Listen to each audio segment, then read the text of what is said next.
Hey everyone, I'm Sison, and today we're taking a look at Samyang 85mm F1.4 lens for the Sony E-mount system.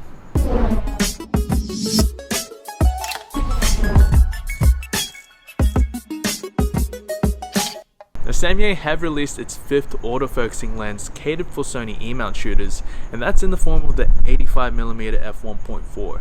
Now this is going to be a popular focal length for photographers in the portrait, street photography industry, and what's great about this is that the wide aperture of f1.4 is not going to only help with low light situations, but also help for separating your subject in focus from the background.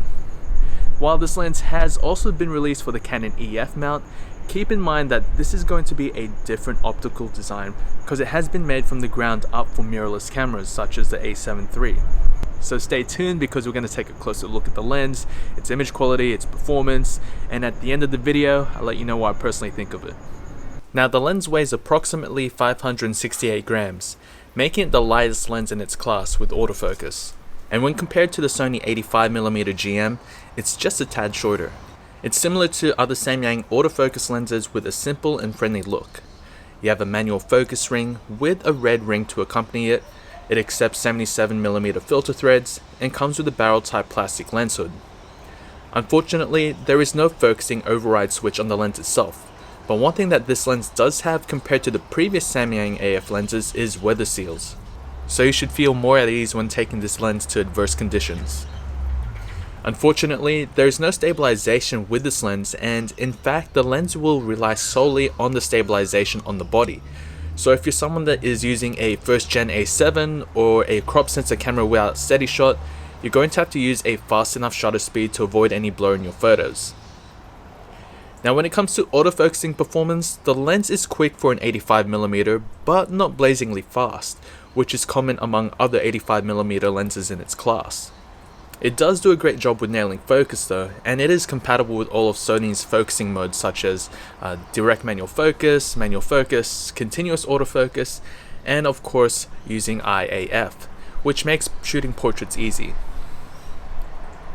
In continuous autofocus, the camera is able to keep up with my movement, although it may struggle when a subject is running towards the camera.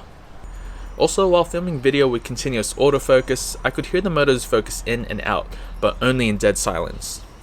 If you're shooting in a place with ambient sound, I don't imagine this being a huge problem. When it comes to shooting in manual focus, the focus ring has been improved from previous models where I found it was too loose, but now it's a bit dampened to help with precise focusing. Speaking of focusing, the lens can focus as close as 90 centimeters. While not as close as its main competitors, it does do a decent job of getting close to the subject. The lens is extremely sharp throughout the range.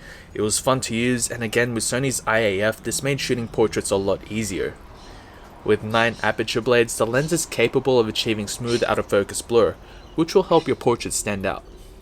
In regards to chromatic aberrations, I didn't really notice any, but there was a slight bit of vignetting at the wide end, although this can be corrected in post. Now the Samyang 85mm F1.4 is a lens that certainly delivers when it comes to image quality. It was extremely sharp throughout the frame, especially in the centers.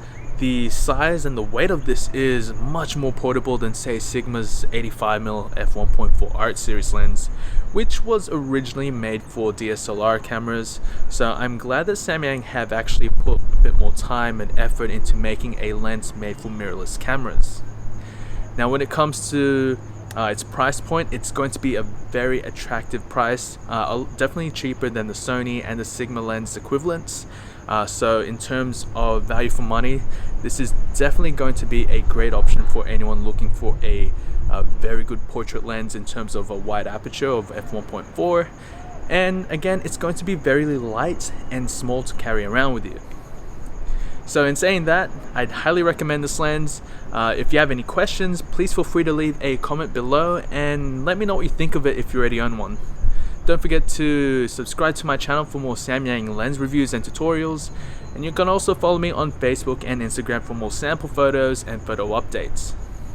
Don't forget to take a look in the description below for more information on this lens as well as purchasing links. Until then, happy shooting and thanks for watching.